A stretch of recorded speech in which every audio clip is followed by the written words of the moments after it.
બધા રાજ્યની માગણી કરી ત્યારે પાંડવો કૌરવો કહેવા લાગ્યા, દુર્યોધન આદિ, યુદ્ધ વગર તમને 100ની કણી જેટલું પણ રાજ્ય પ્રાપ્ત થશે નહીં. તમારે રાજ્ય જોઈતું હોય તો પેલા અમારી સાથે યુદ્ધ કરો. કૃષ્ણ ભગવાનને આ વાતની ખબર પડી કે શ્રી કૃષ્ણ હસ્તિનાપુર આવી પહોંચ્યા. ધૃતરાષ્ટ્રએ શ્રી કૃષ્ણનું સ્વાગત કર્યું, બેસવા માટે આસન આપ્યું, જલપાન કરાવ્યું, બે મીઠા વચનો કહ્યા અને ધૃતરાષ્ટ્ર શ્રી કૃષ્ણને કહેવા લાગ્યા કે તમે પધાર્યા છો તો એક કામ કરો, આ સંપત્તિના ભાગલા પાડી દો. અને ધૃતરાષ્ટ્ર શ્રી કૃષ્ણને એવું પણ કહેવા લાગ્યા કે પાંડવો સાથે મારે કુલ 105 પુત્રો છે, હું પાંડવોને ક્યારેય અલગ ગણતો જ નથી. એટલે 105 ભાગ પાડી દો સંપત્તિના. ધૃતરાષ્ટ્રએ આવું કહ્યું. શ્રી કૃષ્ણ ધૃતરાષ્ટ્રના મનની મેલી મુરાદ જાણી ગયા. તો જો સંપત્તિના 105 ભાગ પડે તો 100 ભાગ તો કૌરવોના ભાગમાં જતા રહે અને 5 ભાગ પાંડવોના ભાગમાં. અર્થાત વધારે સંપત્તિનો વધારે ભાગ કૌરવોને મળે અને પાંડવોને સંપત્તિનો ભાગ ઓછો મળે. કૃષ્ણ ભગવાને કીધું તેમાં ભાગલા પાડીનો વાત ક્યાં છે? એક કામ કરો, પાંડવોને 5 ગામ આપી દો એટલે પાંડવો રાજી થઈ જશે. ધૃતરાષ્ટ્ર કહ્યું, જાઓ 5 ગામ આપ્યા પાંડવોને. કયા કયા જોઈએ છે બોલો? શ્રી કૃષ્ણએ કીધું કુરુક્ષેત્ર, ઇન્દ્રપ્રસ્થ, હસ્તિનાપુર, વારણાવત અને 5મું તમે જે આપો ત્યાં. આવું કીધું એટલે ધૃતરાષ્ટ્રે કીધું મારે દુર્યોધન આદિ પુત્રોને પૂછવું પડે. એટલે કૃષ્ણ ભગવાન ઉભા થયા અને કીધું સીધી રીતે તેમને અડધું રાજ્ય આપી દો, નહીં તો એના માટે મોટું યુદ્ધ થશે. આવું કહી શ્રી કૃષ્ણ ઉભા થઈ ગયા. એટલામાં દુર્યોધન ત્યાં આવી પહોંચ્યો. દુર્યોધન આ બધી વાત સાંભળી ગયો. દુર્યોધને કીધું શ્રી કૃષ્ણને કે હે શ્રી કૃષ્ણ, અમારા ભાઈઓના ઝઘડામાં તમે શા માટે પડો છો? ચાલો મારા મહેલમાં પધારો, 56 ભોગ તૈયાર છે, 56 ભોગનો પ્રસાદ આરોગો. દુર્યોધને શ્રી કૃષ્ણને 56 ભોગ આરોગવા માટે આમંત્રણ આપી દીધું. પરંતુ શ્રી કૃષ્ણ મનમાં વિચારવા લાગ્યા, હે દુર્યોધન, તારું અન્ન ખાવ તો મારી બુદ્ધિ બગડે.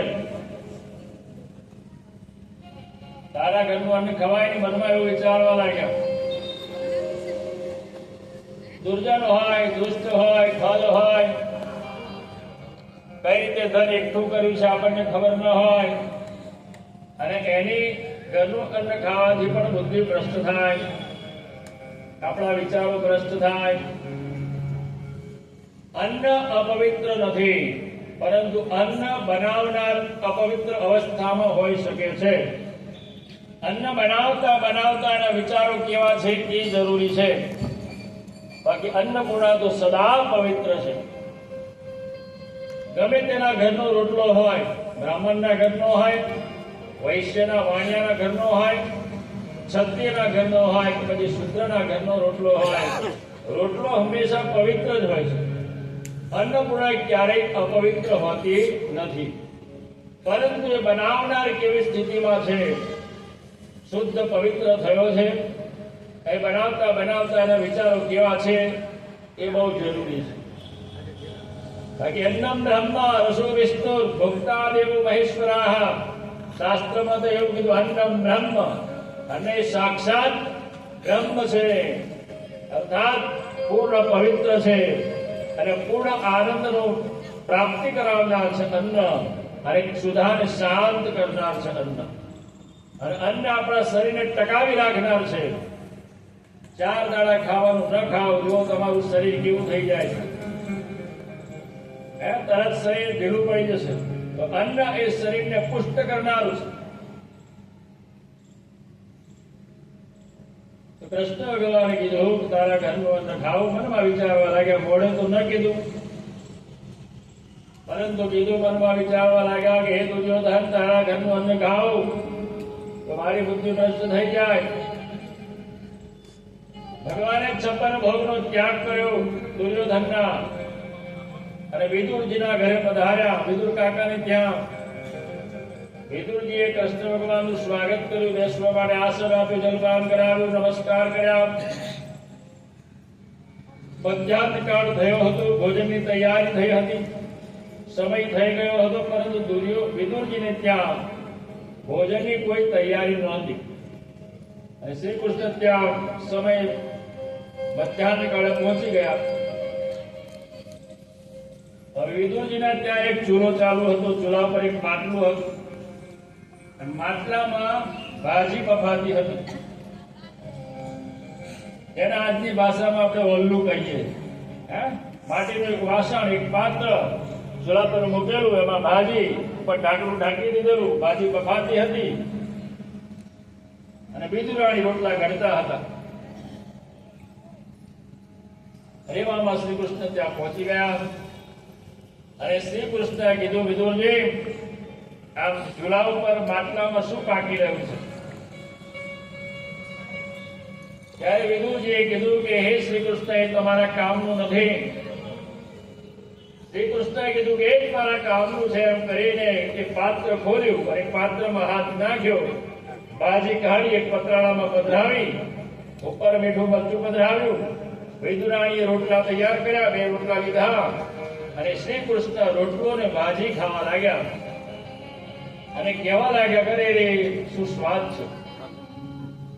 આવો સ્વાદ તો દુર્યોધનના 56 ભોગમાં પણ ન મળે.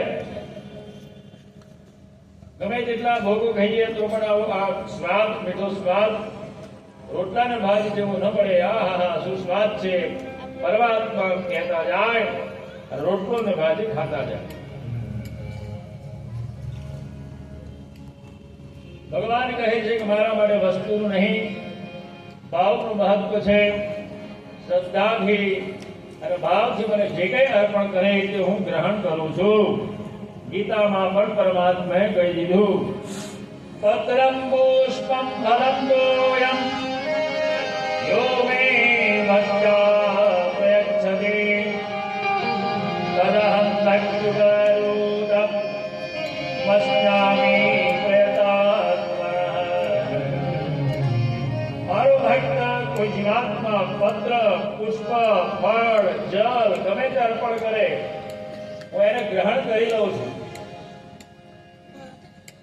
પછી અર્પણ કરનારનું મન કેવું છે જોઉં છું. એ કઈ નાતનો છે, કઈ જાતનો છે, હું જોતો નથી. જાત પાત ન દેખે હરી, જો હરિ કો ભજે સો હરિ કા હોય. જાત પાત દેખે ન હરી, નાત જાત પરમાત્મા જોતા જ નથી. કેટલાય મુસલમાનોને પરમાત્મા પ્રસન્ન થયા છે. રહીમ, રસખાન, આ બધા કેટલાય મુસલમાન ભક્તો પણ આપણા શ્રી કૃષ્ણના ભક્તો થયા છે વૃંદાવનમાં અને પરમાત્માએ અમને અપનાયા છે. કેટલાય સૂત્રો એમના ભક્તો થયા છે, ભગવાને એમને અપનાયા છે. સંત રવિદાસ પણ એક શુદ્ર જાતિના હતા, છતાંય પરમાત્માએ એમને અપનાયા. કેટલી વાર દર્શન આપ્યા, કેટલી વાર મદદ કરી છે. ભગવાન કહે છે કે નાત જાત દેખ્યું ન મેં, જો હરિ કો ભજે સો હરિ કા હોય. જે હરિને ભજે તે હરિનો થાય. એમાં નાત જાત પરમાત્મા ન જોવે.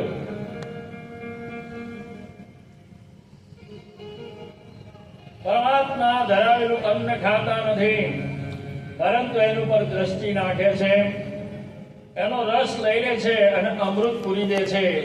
એટલે જ પરમાત્માને ધરાવેલું અન્ન હંમેશા મીઠું લાગે, એનો સ્વાદ કંઈક અલગ જ લાગે.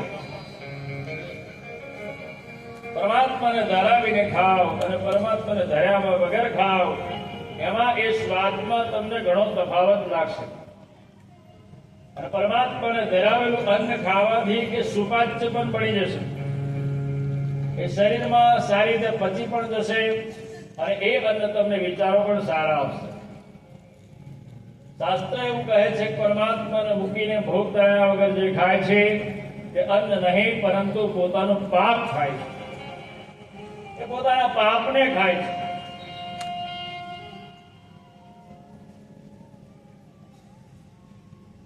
કશું જ ના કરી શકીએ તો જેવી અવસ્થામાં બનાવ્યું હોય તેવી અવસ્થામાં જમતી ઘડીએ ભગવાનને યાદ કરવાના કે હે પ્રભુ, આ તમારી લીધે મને આ થાળી પ્રાપ્ત થઈ છે, પહેલા આપ આરોગો પછી હું આરોગું. આટલું બોલીને તમે જમો ને તોય પરમાત્મા રાજી થઈ જાય.